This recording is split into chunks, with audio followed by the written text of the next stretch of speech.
Kaya sila naninira para wag makinig ang tao sa akin. Kasi alam nila, pag nakinig ang tao, mapapakinggan yung nasa Biblia, madidiskubre ang pagsisinungaling nila.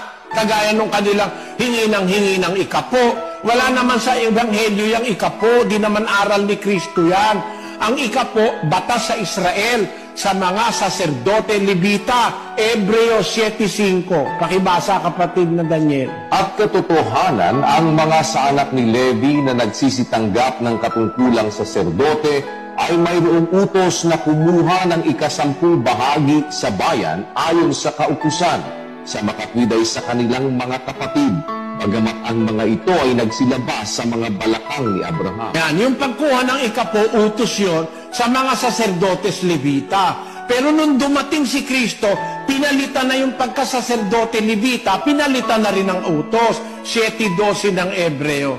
Sapagkat ng palitan ang pagkasaserdote ay kinailangang palitan naman ang kautusan. Binabasa ng mga pastorya na pinalitan na yung pagkasaserdote Levita, pinalitan na rin yung kautusan.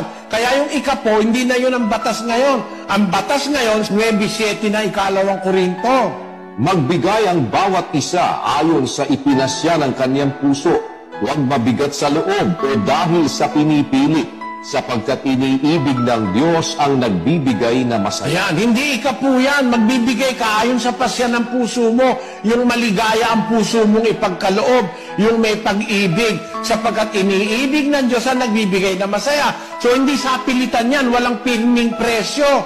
Walang fixed price. Eto mga pastor, nagsasaksak sa ikapo kasi malaking kita yun eh.